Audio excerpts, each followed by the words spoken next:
ભાઈ અને બહુ સ્પષ્ટપણે અને બહુ પ્રામાણિકતાથી કહું છું કે જે સ્ટાફ અને જે ડોક્ટરો અત્યારે સેવા બજાવી રહ્યા છે ધન્યવાદને પાત્ર છે. ભૂતકાળની અંદર આટલી બધી ભીડ આપણે ક્યારેય સિવિલ હોસ્પિટલ અંદર જોઈ નથી. સારા સ્વભાવ, સારવારની સારી પદ્ધતિ અને યોગ્ય ટાઈમેની હાજરી, એના લીધે દર્દીઓને બહુ સંતોષ છે અને બહુ એટલે બહોળી સંખ્યામાં 84 ગામના દર્દીઓ અહીંયા આવે છે અને સારવાર લે છે.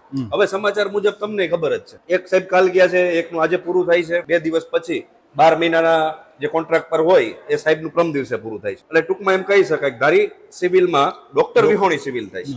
અહીંયા પરમનન્ટ ડોક્ટરની જરૂર હોય, અહીંયા MS કક્ષાના ડોક્ટરની જરૂર હોય, મેડિકલ ઓફિસરની જરૂર હોય, MBBS ડોક્ટરની જરૂર હોય, ગાયનેકની જરૂર હોય. એટલે આવી બધી નાના મોટા હરસ મસાના ઓપરેશનો હોય, સીઝર થતા હોય.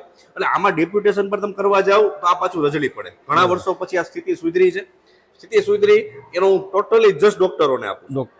સરકાર લેવલથી તમને હું વાત કરું તો ડાયાલિસિસના મશીનો મુકવાઈ ગયા 2-3 મહિનાથી વાત થાય છે, એમાં ક્યાંય આગળ હલતું નથી, કોઈ આવતું નથી, થતું નથી, તાળા મારેલા છે.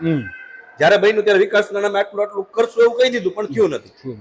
તમને ખબર છે ને ભાઈ, એક્સરે મશીન છેલ્લા 2 મહિનાથી બંધ. પેલા કે રિપેર માંગ્યું છે કે રિપેર છે, હવે કે નવું લઈ આવો. ભાઈ 3 મહિનાથી નથી થતું. હવે ડોક્ટર જશે, હા ડોક્ટર જશે તો ડોક્ટર કેટલા દિવસ પછી આ લોકો ભરતી કરીને આવશે એ આપણને ખબર નથી. એટલે આપણી એક લાગણી અને માંગણી છે લોકો વતી કે સરકાર થોડુંક વિચારે ને કાયમી ડોક્ટરો મૂકે. આપણે બ્લડ સ્ટોરેજ ની વાત ચાલે છે વર્ષોથી, એમાં કે આગળ કઈ હલતું નથી. તો આટલું મોટું બિલ્ડિંગ ફેડકું છે, આટલો સારો સ્ટાફ મળે છે. જોવાનું એ છે કે યંગ ડોક્ટરો અહીંયા સેવા કરવા રેડી છે અને પાછા દર્દીઓ એનાથી સંતોષ છે. તો પછી સરકાર આમાં ધ્યાન દે, યોગ્ય ભરતી કરી ચાલુ રખાય.